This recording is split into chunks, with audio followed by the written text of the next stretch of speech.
ya kita mempunyai pendirian yang tidak bisa digeser, yang tidak bisa digoyahkan. Pengertian bahwasanya saya ini loh yang benar, saya posisinya benar, memposisikan diri, saya ini benar.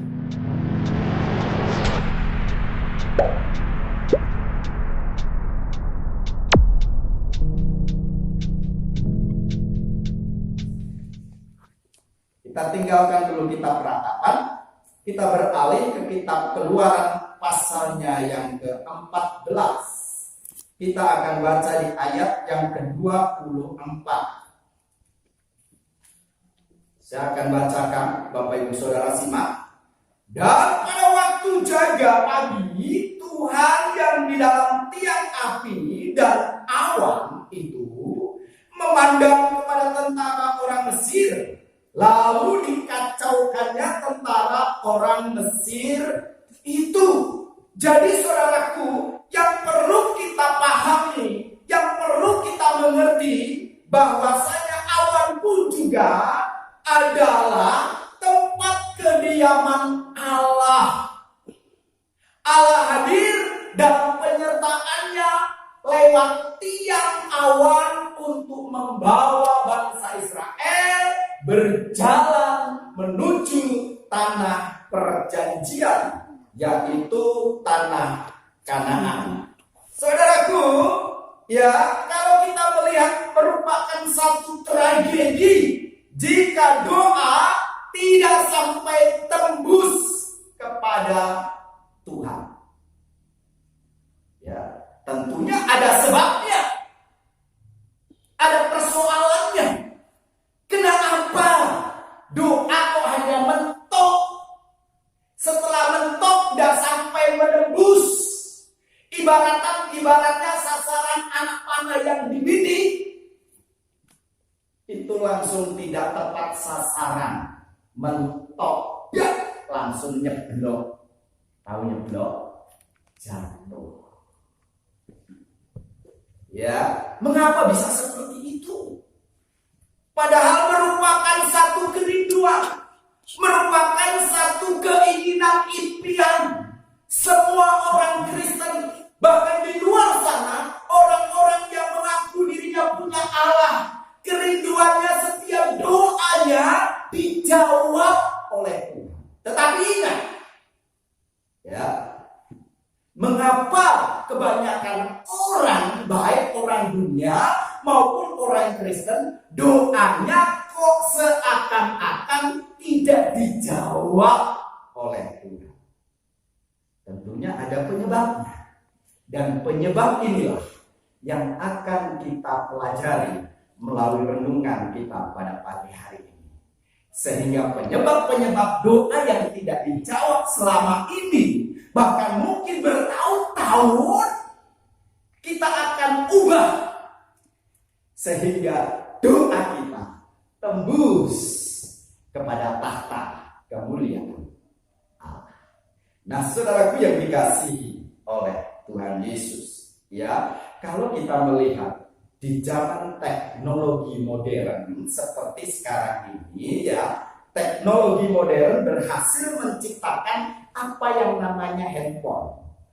Ya, saya terlalu yakin dari anak-anak sampai orang tua itu pasti sekarang di zaman digital, di zaman modern ini yang namanya handphone, walaupun itu handphone jadul ya, sampai yang Android, saudaraku, layar sentuh gitu ya, saudaraku, pasti punya, termasuk Pak Bu juga punya, dapat berkat, tanggung Android ya, Android layar sentuh, enak untuk mengakses semuanya bisa. Asal pintar mengaksesnya. Ya, dan saudaraku, di zaman teknologi sekarang ini, zaman modern, ya, kita melihat bagaimana hasil yang diciptakan yang termasuk handphone yang mempunyai fungsi yang sangat banyak di dalamnya, ya. Melalui handphone tersebut kita bisa mengirim dan menerima pesan, bisa juga menyimpan alamat dan juga bisa merekam video, dan lain sebagainya. Itu di dalam komponen yang ada di dalam HP kita ini. Tapi ingat, HP saya ini kurang modern.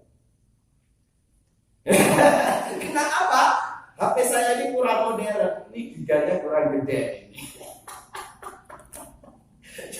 Jadi menyimpan sesuatu itu hanya sedikit saja, ditambah yang lain, ditambah lain terus penuh. Jadi yang lain tidak bisa masuk. Ya, karena kapasitasnya itu kurang wow, gitu ya. Nah, saudaraku, tapi setidak-tidaknya kita bisa tahu, ya, di zaman modern sekarang ini kita gampang untuk mengakses segala sesuatu hanya lewat HP. Mau beli sepeda motor lewat HP bisa. Yang penting ada duit. Itu yang pertama. Yang penting ada duit. Kalau cuma beli dan ada duit, nggak akan bakalan dapat. Ya, cuma pesen dan pesen. Kembali kepada kebenaran firman Tuhan. Nah, saudaraku, demikian juga dengan doa. Ya, demikian juga dengan doa. Secanggih HP atau handphone yang kita miliki bisa mengakses apapun yang ada. Demikian juga doa juga bisa kita akses, ya, kita dalami di dalam kehidupan kita, dan banyak sekali kalau kita melihat kegunaan doa itu. Ya, banyak sekali kegunaan doa itu. Kehidupan kekristenan kita, saudara dan saya, kita sangat tidak berarti bila doa-doa kita tidak sampai kepada Tuhan. Ya, kita sangat tidak berarti kalau doa-doa kita ini tidak sampai menembus tata kemuliaan Allah. Karena ada penghalang yang menghalangi doa kita tidak dijawab oleh Tuhan. Ya, kita akan mempelajari penghalang doa sehingga tidak dapat menembus hadirat Tuhan adalah yang pertama. Ini penghalang yang tidak mampu menembus ya hadirat Tuhan, doa-doa kita seakan-akan mentok, begitu. Penghalang yang pertama adalah tidak mau mengampuni. Ya. Kalau di dalam kehidupan kita, saudara dan saya, ada akar kepahitan yang belum diselesaikan secara tuntas. Itu merupakan satu penghalang. Doa kita tidak dijawab oleh Tuhan. Doa kita tidak sanggup menembus hadirat Tuhan. Ya, saudara yang dikasihi oleh Tuhan. Kalau kita melihat bagaimana perjamuan kudus yang sering mungkin kita lakukan di setiap minggu pertama di dalam bulan itu, saudaraku, ya, di situ jelas adalah mempunyai pengertian bagaimana di dalam perjamuan kudus itu ada tubuh Tuhan dan darah Kristus yang ditumpahkan di atas Golgota untuk mengampuni manusia. Jadi penghalang doa yang tidak dijawab oleh Tuhan adalah yang pertama, tidak mengampuni. Ya, masih menyimpan akar kepahitan. Coba kita akan melihat kebenaran firman Tuhan di sana. Di dalam kitab Matius pasal yang ke-6. Matius pasal yang ke-6. Kita akan baca di ayat 12, lompat ke 14 dan 15. Saya akan bacakan di ayat yang ke-12, nanti lompat 14 dan 15. Demikian firman Tuhan. Dan ampunilah kami akan kesalahan kami, seperti kami juga mengampuni orang yang bersalah kepada kami. Ini doa yang diajarkan Yesus kepada murid-muridnya. Di ayat yang ke-14, di situ dikatakan, karena jikalau kamu mengampuni kesalahan orang, Bapamu yang di surga akan mengampuni kamu juga. Tetapi jikalau kamu tidak mengampuni orang, perhatikan, Bapamu juga tidak akan mengampuni kesalahanmu. Penghalang doa yang tidak dijawab oleh Tuhan, penyebabnya adalah tidak mau mengampuni. Tetap masih menyimpan akar kepahitan di dalam diri orang tersebut. Makanya sadar dan tidak sadar, satu hal tidak mengampuni itu merupakan satu penghalang. Doa tidak dijawab oleh Tuhan.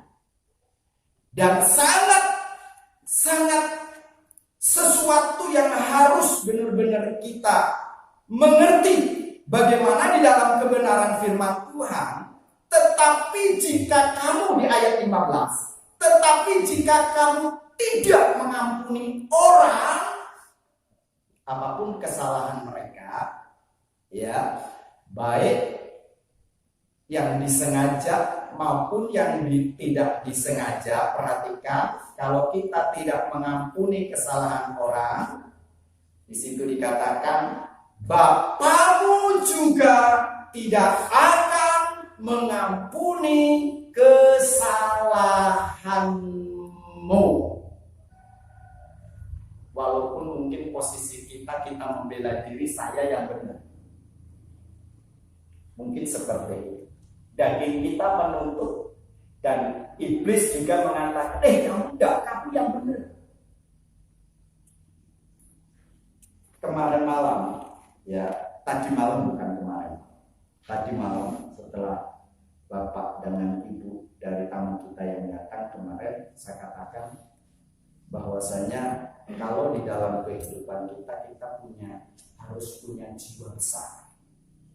Walaupun posisi kita tatkala itu, ya mungkin menurut pikiran kita di dalam posisi yang benar, mereka dalam posisi yang salah, ya.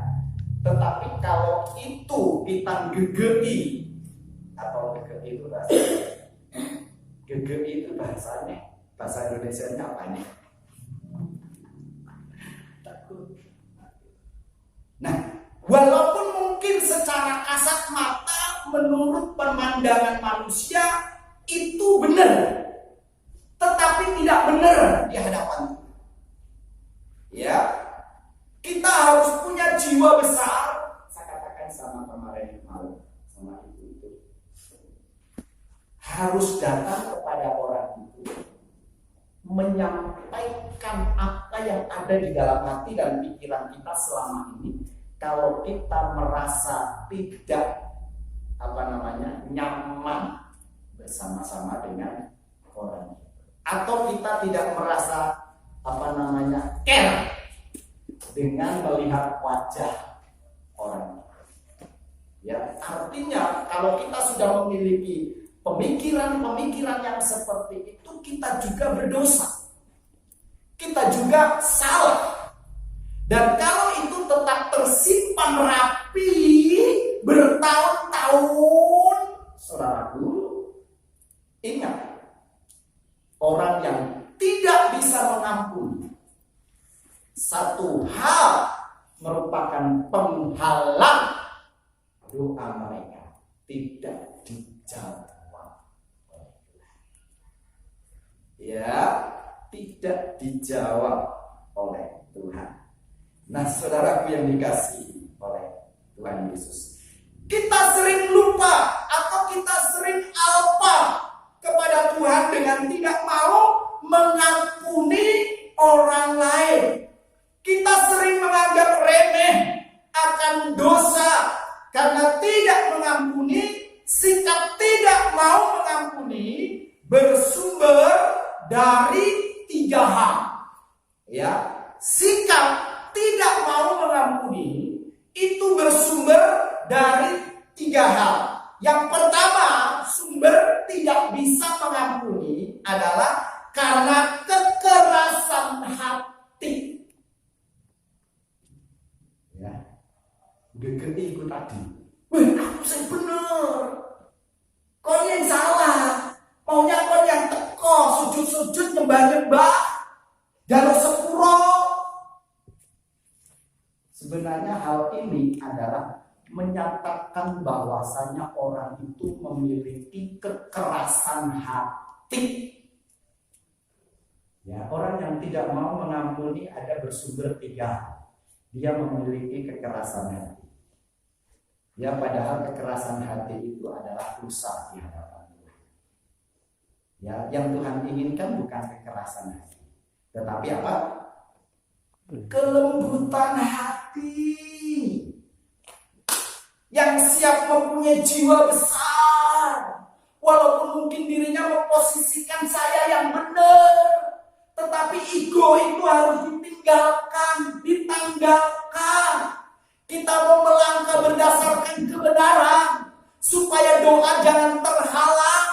Kita wajib dan harus mengampuni.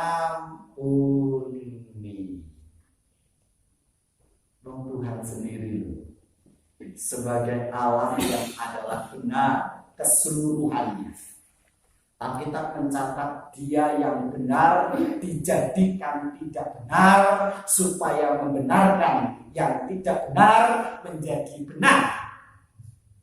Dia rela merendahkan diri. Ya.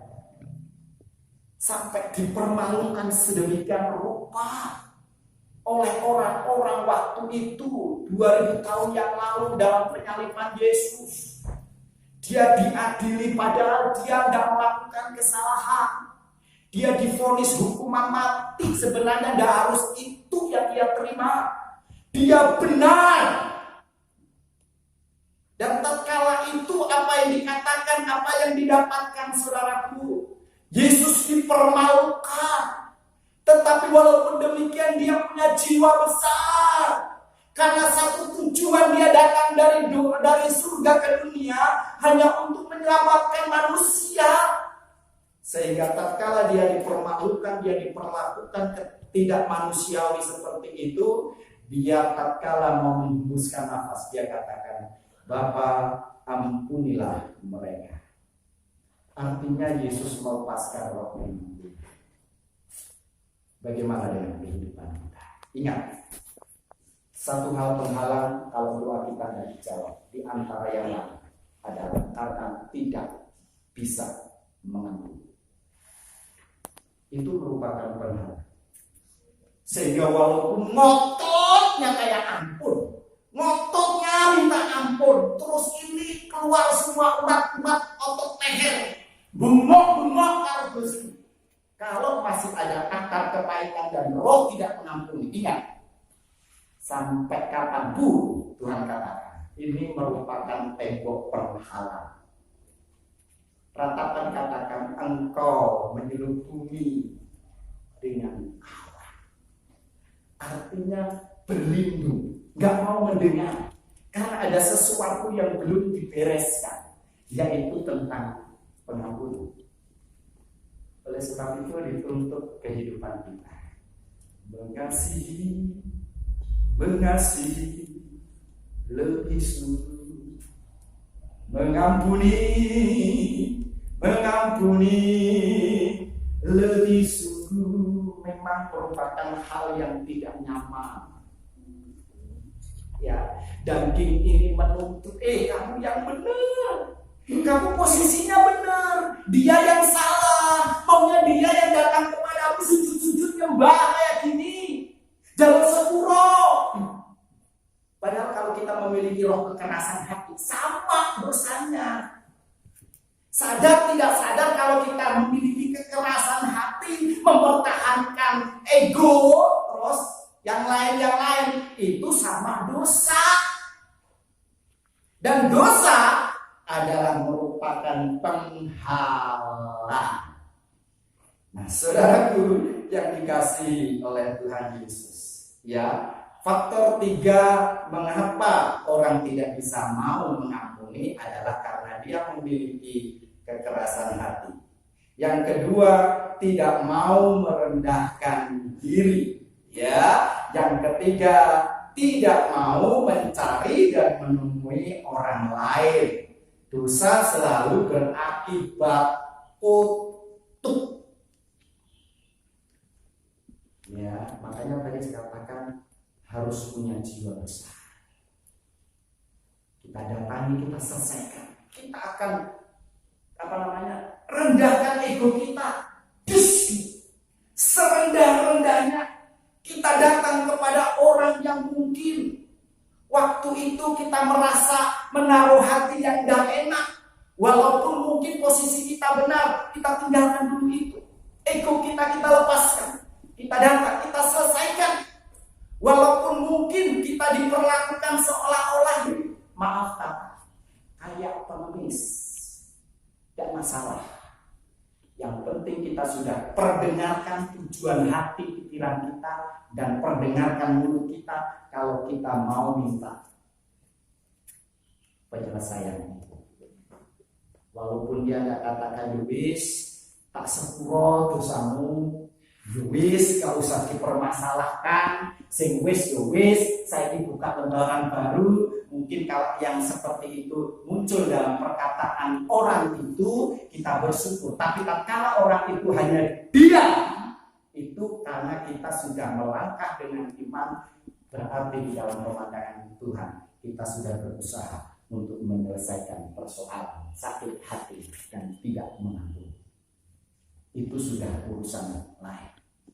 Dan itu di dalam hadirat Allah sudah selesai. Kalau selama kita belum menyelesaikan perkara ini, Alkitab mengatakan Bapamu yang di surga juga tidak mengampuni. Dan ini merupakan satu penghalang doa tidak dijawab oleh Tuhan. Sebagai satu keluarga rumah tangga, saya terlalu yakin, saya sendiri saudara, sering tidak sependapat dengan maminya istrinya. Sering tidak sehati dengan maminya Medewa. Gitu ya. Tetapi saya mau belajar. Keegoan saya ini saya letakkan. Supaya semuanya berjalan dengan baik. Sehingga apa yang terjadi tidak menimbulkan sakit hati. Akhirnya kita bebas. Dan doa kita tentunya pasti menembus tata kemuliaan Allah. Karena tidak ada awan yang menutup atau tembok sebagai penghalang. Supaya doa kita dijawab oleh Tuhan. Saudara-saudaraku yang dikasihi oleh Tuhan, mungkin kita menganggap enteng terhadap pengampunan, tetapi kita harus ingat nanti bisa berakibat kepada anak. Ya, kalau kita menganggap semuanya enteng, dosa itu enteng, gampang, itu kecil. Padahal kalau kita sadar, saudaraku, itu nanti akan berdampak dan berakibat buruk terhadap pertama anak, menantu, cucu, ya. Itu akibat tidak mau mengampuni, maka doa kita terhalang di hadirat Tuhan.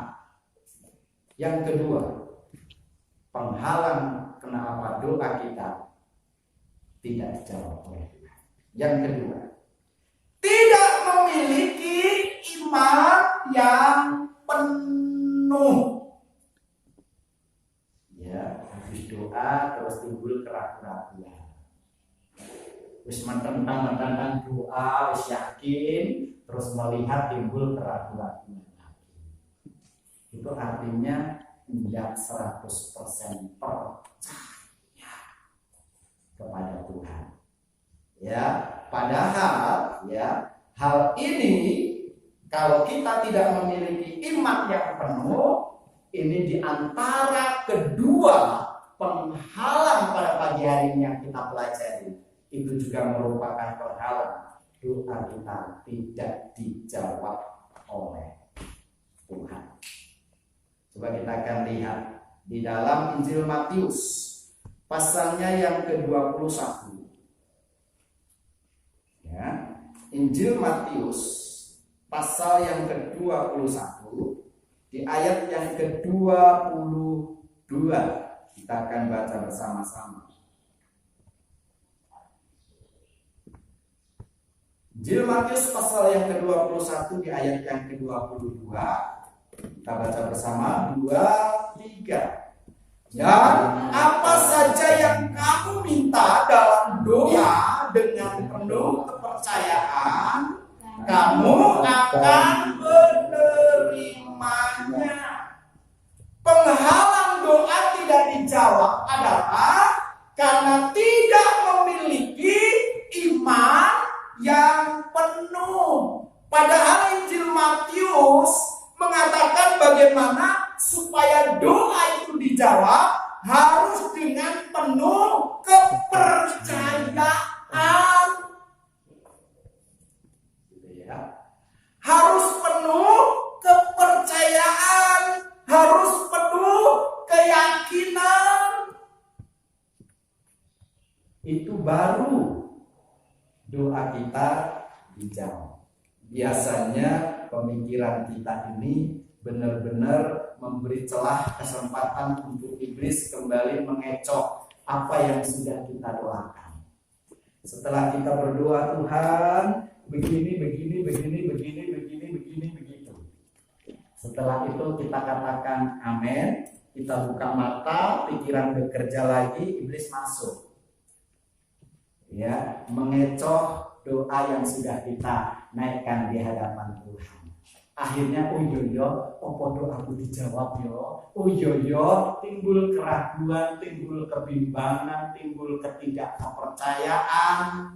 Ya saudaraku, dan kalau itu terus bekerja dalam kehidupan orang-orang percaya, orang-orang yang mengasihi Tuhan, orang yang percaya dan tidak memiliki iman yang penuh, walaupun percaya, artinya tidak 100%, maka doanya itu pun tidak dijawab oleh Tuhan.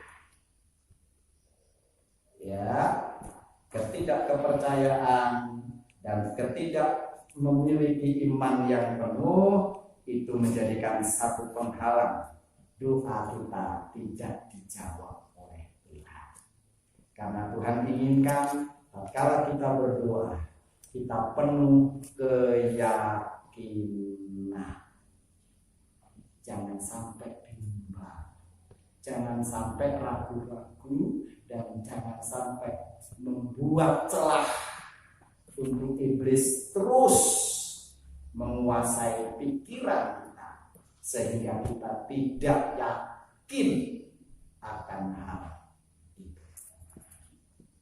Nah, saudara-saudaraku yang dikasihi oleh Tuhan, berdoa dengan suara keras atau suara lembut itu bagus, tidak ada salahnya. Itu tergantung orangnya. Kalau orangnya seperti saya, karakternya walaupun kecil orangnya, suara saya ini keras, betul tak? Suara saya ini keras, apalagi kalau disambung pakai mikrofon. Pengeras suara, nggak tahu sampai kemana. Sedangkan nggak pakai aja, ini sudah mungkin bagi saudara yang lain mungkin berkata, Pak Musa ruangan kecil, jangan gede-gede. Inilah karakter saya. Saya nggak tahu ruangan itu kecil, ruangan itu besar. Ya, kayak inilah saya. Inilah adanya saya. Inilah saya. Nah, saudaraku yang dikasihi oleh Tuhan Yesus, berdoa dengan suara keras atau suara lembut itu bagus. tulus. Tidak ada salahnya karena itu menyangkut karakter seseorang. Ya toh? Lembut, keras dalam kita berdoa itu tidak masalah, tidak ada pengaruh untuk keselamatan ke sana. Ya, tidak ada hubungannya. Dan tentunya kita berharap doa kita didengar oleh Tuhan.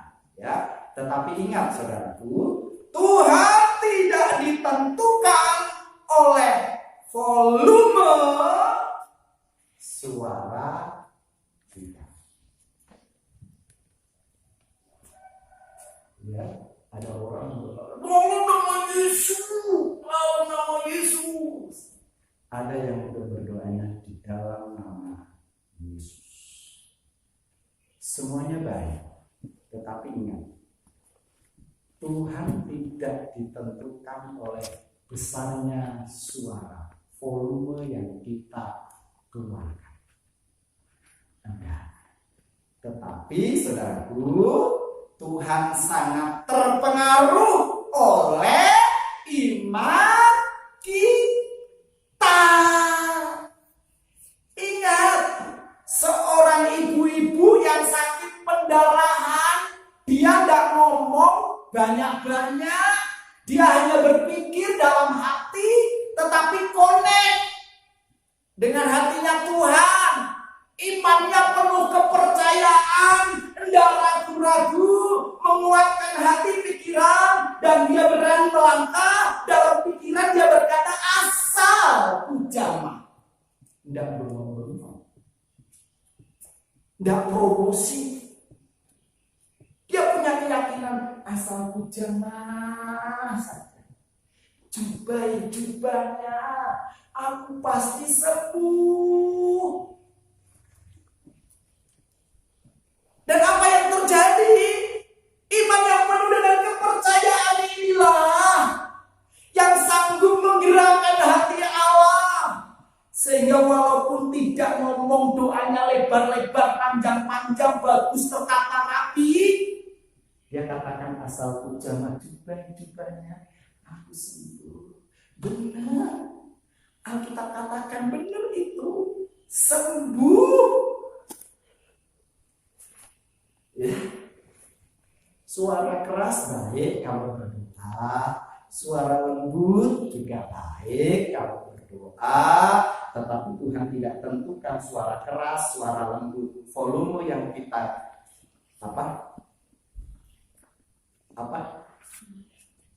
volume yang kita keluarkan tidak ditentukan itu.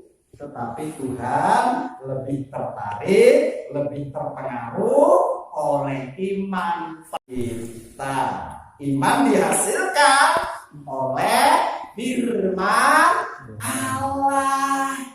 Kalau kita melihat di dalam kitab Roma pasal yang ke-17, Roma yang ke-10 ayat yang ke-17, maksud saya seperti itu tadi. Roma pasal yang ke-10 di ayat yang ke-17, bahwasanya iman itu dihasilkan oleh firman Tuhan. Kita akan baca Roma 10 ayat 17. Yuk kita baca bersama-sama. 2, 3. Jadi iman timbul dari pendengaran, dan pendengaran oleh firman Kristus. Ya, oleh sebab itu kita perlu banyak mendengar firman Tuhan supaya kita tetap teguh memiliki kepercayaan penuh dengan ketidakbimbangan setiap doa kita naikkan kepada Tuhan. Karena Tuhan lebih tertarik dan lebih terpengaruh dengan iman kita. Makanya ada untung besar tatkala kita sebagai orang Kristen, kita tidak meninggalkan hari-hari ibadah, karena di dalam hari-hari ibadah yang sudah terjadwalkan, ya saudaraku, di situ ada firman yang kita dengar. Siapapun yang menyampaikan firman, itu adalah firman. kalau kita banyak mendengar firman Tuhan, artinya kita tetap ada dalam pemeliharaan iman. Ya, oleh sebab itu saudaraku, biarlah kita mau memiliki hati yang penuh kepercayaan, supaya doa kita tembus ke hadirat Allah. Penghalang doa tidak tembus ke hadirat Allah, yang pertama tadi karena tidak bisa mengampuni orang lain, yang kedua karena tidak memiliki iman kepercayaan yang penuh kepada Tuhan. Sewaktu-waktu ibadah yang telah ditentukan, kita perlu gunakan untuk menerima firman Tuhan. Semakin banyak mendengar firman Tuhan, semakin bertambah iman kita. Doa yang didengar Tuhan adalah doa yang penuh dengan iman. Yakobus 5 ayat 16. Coba kita akan lihat. Yakobus 5 ayat 16. Baik. Yuk kita berbaca. Kita baca bersama-sama ayat ini, saudaraku. Yakobus pasalnya yang kelima ayat 16. 2, 3. Karena itu hendaklah kamu saling mengaku dosamu dan saling mendoakan supaya kamu sembuh. Perhatikan, doa orang yang benar bila dengan yakin didoakan sangat besar kuasanya. Makanya perlu keyakinan iman yang penuh. Kalau ragu-ragu, doa kita akan mentok. Harmonisasi di dalam kehidupan keluarga. Kita akan lihat 1 Petrus pasal yang ketiga. 1 Petrus pasalnya yang ketiga. 1 Petrus pasal yang ketiga, saudaraku. Di ayat yang ke-7.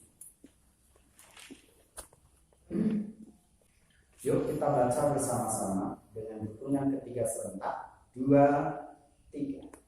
Demikian juga kamu, hai suami-suami, hiduplah bijaksana dengan istrimu sebagai kaum yang lemah.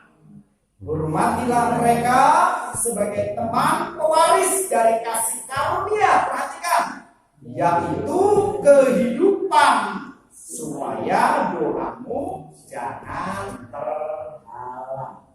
Sekarang istri bisa bertepuk tangan. Tapi ingat, sebaliknya juga berlaku. Supaya doa istri juga tidak terhalang, harus di situ hormat kepada suami. Ada satu timbangan supaya semuanya dalam damai sejahtera. Makanya pentingnya keluarga yang harmonis.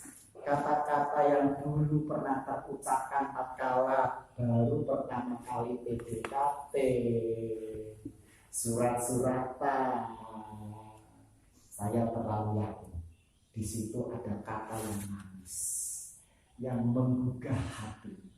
Ya dah? Di situ tertulis besar, I love you, I love you.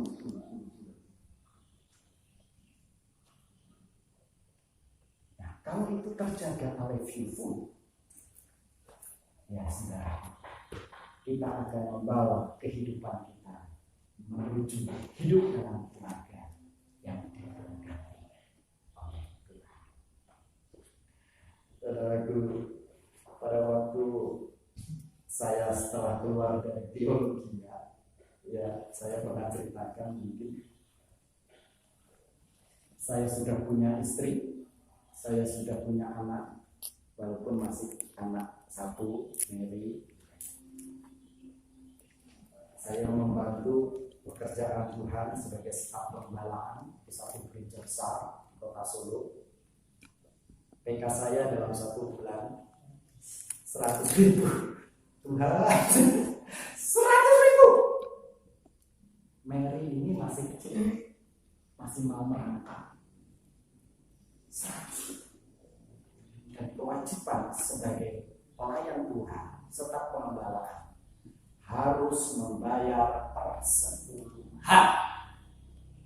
Bayangkan 100.000 persepuluhan kira-kira berapa? 10.000. Tinggal berapa saudaraku? 90.000. Ini cukup, tidak cukup, harus sampai 1 bulan gajian.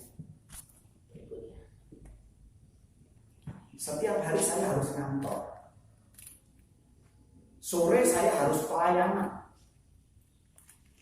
Pagi jam 4 harus doa pagi.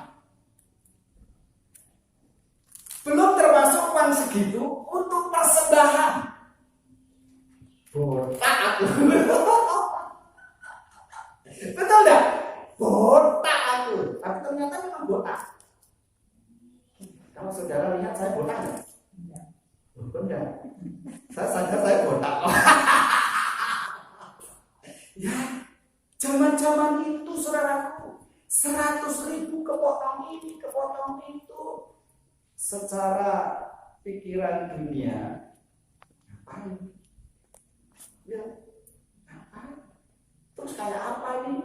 Rumah tangga saya mau dibikin kayak apa? Masa depan yang kalau dunia katakan nggak ada, karena uang segitu. Tetapi karena saya punya kehidupan yang full, penuh kepercayaan, saya belajar untuk menciptakan kehidupan keluarga yang harmonis. Uang yang 100 dipotong ini, dipotong itu, Tuhan peliharakan. Saya tidak akan kurang. Mary tetap berjalan dengan baik. Suatu saat, ini kesaksian dulu. Suatu saat, saya waktu masih di kantor, ibunya Mary ini mungkin masak atau kayak gimana. Mary lagi merangkak. Makan itu baygon bakar dan nyamuk bakar. Makan. Namanya anak, tidak tahu. Tahu-tahu keracunan, saudaraku. Keracunan. Saya dipanggil di kantor. Dengan cepat saya langsung ke dokter. Tanpa berpikir panjang. Duit kalau belas. 5 perak pun nggak ada. Tahu 5 perak? Apa itu 5 perak? Saya ini kalau ngomong bisa tapi menjelas. 5 repes. 5 perak. Itu nggak ono, saudaraku. Sampai-sampai inventaris gereja, sepeda motor tanpa permisi saya bawa. Karena keadaan yang seperti itu nggak boleh tertunda. Harus ini berhubungan dengan nyawa. Sampai-sampai saya dimarahi di dokter. Lambat sedikit, mati. Waktu itu jadi saudara. Saya dimarah-marah. Ya sudah, apapun yang saya dengar, dokter marah-marah ya saya, gitu, gitu. Sudah itu aja. Gitu. Iya, betul seperti itu. Marah betul. Habis itu karena sudah marah, dia puas gitu. Setelah ditangani, saya nanya, "Dok, berapa dok?" Saya nanya. "Sudah, untuk apa?" "Gratis." Wow, apakah ini bonus marah sehingga selesai marah terus nggak terbayar? Maksudnya nggak terbayar itu saya dikasih gratis. Marah dan bener marah. Ya, setelah itu selesai dikasih obat semuanya tertangani. Saya nanya, "Dok, berapa dok?" "Untuk apa?" "Gratis." Puji Tuhan. Ya, puji Tuhan. Sampai detik ini pun saya terlalu yakin pemeliharaan Allah luar biasa bagi saya dan keluarga. Saya bisa besarkan anak-anak dengan kasih sayang, walaupun sering saya juga ngomel. sama Hizkia, sama Mary. Bukan tujuan saya ini membenci, nah. Tujuan saya untuk mengembalikan yang salah ke jalan yang benar. Ya. Dan saya terlalu yakin kalau itu terus kita penuh keberanian dengan keyakinan iman percaya sama Tuhan. Kita penuh kehidupan keluarga dengan membina rumah tangga harmonis. Kita mau mengampuni satu dengan yang lain. 3 hal ini kalau kita bisa lakukan, Tuhan akan dijawab. Tapi jangan bermimpi kalau 3 hal ini tidak mampu kita lakukan, pasti doa kita akan mentok. Karena itu adalah kunci mengampuni, penuh kepercayaan iman, kehidupan keluarga yang harmonis. Ini adalah kunci untuk menuju doa kita dijawab oleh Tuhan. Saudara-saudaraku yang dikasihi oleh Tuhan, doa kita akan sia-sia jika keluarga tidak harmonis. Semua orang ingin supaya doanya sampai dan dijawab Tuhan. Oleh sebab itu, singkirkanlah semua yang dapat menghalangi doa kita. Ya, itu yang harus kita singkirkan. Rasa sakit hati harus tetap dibereskan. Ya, roh yang tidak mau mengampuni sekarang bertindak melangkah dengan iman, siap mengampuni. Yang kedua, roh kebimbangan, roh kekhawatiran, roh ketidakpercayaan itu harus disingkirkan. Ya, terus keharmonisan rumah tangga harus tetap kita galang bersama. Untuk apa? Supaya doa kita dijawab oleh Tuhan. 3 hal ini adalah kunci keberhasilan di dalam doa kita. Supaya doa kita dijawab oleh Tuhan, kita harus punya roh yang mengampuni. Kita harus punya iman percaya yang penuh. Dan kita harus punya keharmonisan dalam bentuk keluarga. Kalau itu ada terjadi dalam kita, doa kita dijawab. Tetapi sebaliknya, kalau kita tidak bisa mengampuni dan tidak memiliki roh pengampunan, itu penghalang. Dan kalau kita juga tidak memiliki keyakinan yang penuh dan iman yang penuh, itu juga penghalang atas doa kita. Dan yang ketiga, kalau kita juga tidak memiliki keharmonisan dalam keluarga, sedikit-sedikit cekcok, sedikit-sedikit sakit hati, sedikit-sedikit gegel, gunakuk,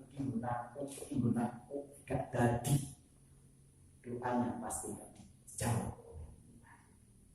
Dan sebab itu mari kita dalam kehidupan kita, supaya doa kita dijawab adalah kita harus punya roh pengampun dan kita harus memiliki kehidupan keluarga yang harmonis. Tuhan Yesus, mari kita